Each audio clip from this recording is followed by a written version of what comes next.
Sir Gangaram का जन्म undivided India अविभाजित भारत में लाहौर के पास एक छोटे से गांव में हुआ था, जिनके नाम पर दिल्ली का सर गंगाराम हॉस्पिटल है। उनका जन्म अनडिवाइडेड इंडिया अविभाजित भारत में लाहौर के पास एक छोटे से गांव में हुआ था। गंगाराम के पिताजी एक सामान्य से किसान थे, लेकिन थोड़े दूरदृष्टि सोच वाले थे। उन्होंने 13-14 साल की उम्र तक गंगाराम को अच्छे से पढ़ाया। उसके बाद परिवार की आर्थिक स्थिति ने इजाजत नहीं दी। परिवार को खर्चा चलाने में वो अकेले असमर्थ महसूस करने लगे, तो उन्हें लगा कि लड़के की पढ़ाई छुड़वा देनी चाहिए और काम शुरू करवा देना चाहिए। और आपके पिताजी का तो मुझे पता नहीं, लेकिन कभी दादाजी से बात करके देखेंगे तो वो ये कहेंगे कि हमारी उम्र में 11, 12, 13, 14 साल के बच्चे काम शुरू कर देते थे, परिवार का सहारा बन जाते थे।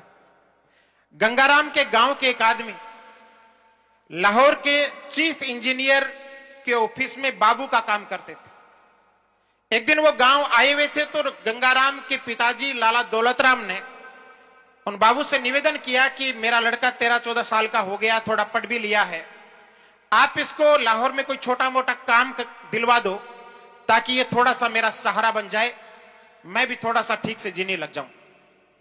उस गांव के बाबू ने कहा कि मेरे चीफ इंजीनियर के ऑफिस में एक चपरासी की पोस्ट खाली है, हमें एक चपरासी की जरूरत है, आप इस बच्चे को मेरे पास भेज देना, मैं उसे वहां ज्वाइन करवा दूंगा और कुछ इसके एवज में आपको पैसे मिल जाएंगे।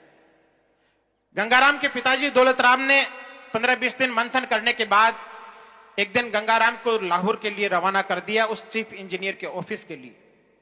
साथ में एक चिट्ठी लिखवा करके दे दी, जिसमें लिखा था कि आपसे मेरी गांव आए थे तो बात हुई थी, ये लड़का गंगाराम मैं आपके पास भेज रहा हूं, इसका काम कर देना, इसे उस ऑफिस में चपरासी के लिए नियुक्त कर देना। गंगाराम लाहौर पहुंच जाता है, थोड़ा सुबह जल्दी पहुंच जाता है, ऑफिस तो खुल जाता है, लेकिन ऑफिस में चीफ इंजीनियर और बाबूजी नहीं आते। गंगाराम गांव का लड़का था, ऑफिस जो खुला हुआ था उसमें चला गया। कहानी शुरू अब होती है। ऑफिस में एक बड़ी कुर्सी थी, उसके सामने एक बड़ी सी टेबल थी और टेबल के सामने 4-5 कुर्सी रखी हुई थी। गांव का लड़का था, कभी इतना बड़ा ऑफिस देखा नहीं था।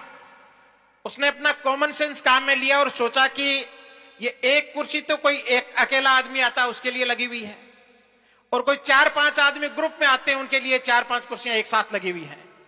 यह सोच करके उस अकेली कुर्सी के ऊपर बैठ गया। थोड़ी देर बाद में एक सूटेड बूटेड आदमी टाई वाई लगा करके उस ऑफिस में आता है और गंगाराम को उस अकेली बड़ी कुर्सी पर बैठा हुआ देख करके आगे बबूला हो जाता है।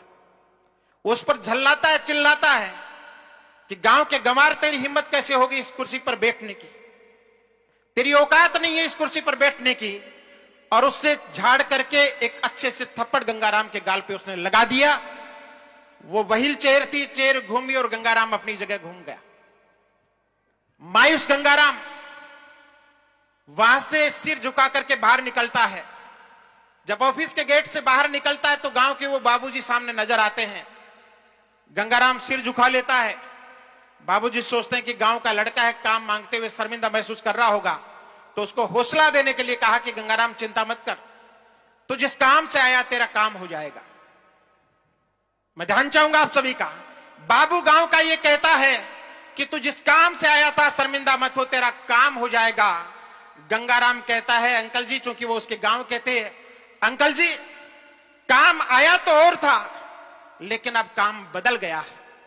बाबूजी चौंके कि क्या हुआ, कि मुझे ये बताइए कि उस घूमने वाली कुर्सी पर बैठने के लिए क्या करना पड़ता है। बोले बात क्या हुई? बोले मैं आया था, मैंने अकेली कुर्सी देख करके उसके ऊपर बैठ गया, एक सूटेड बुटेड आदमी आए, मुझे कहा कि तेरी औकात नहीं है, गांव के गंवार इस कुर्सी पर क्यों बैठ गया, और थप्पड़ जड़ दिया और मुझे वहां से निकाल दिया। मेरा ईगो हर्ट हो गया।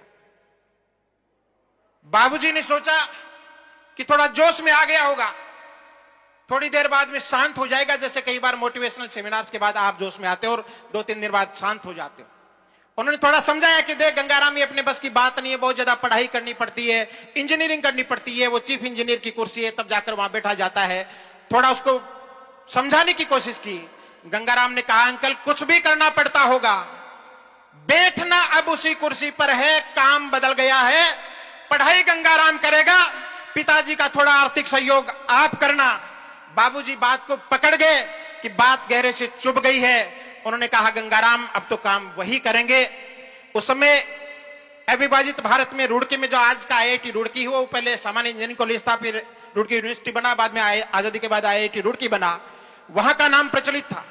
गंगाराम का दाखिला आईआईटी रुड़की में करवा दिया।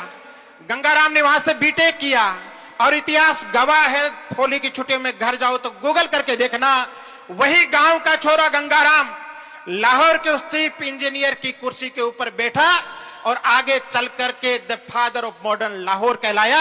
आज का लाहौर जो खूबसूरत है उसकी वजह गंगाराम है।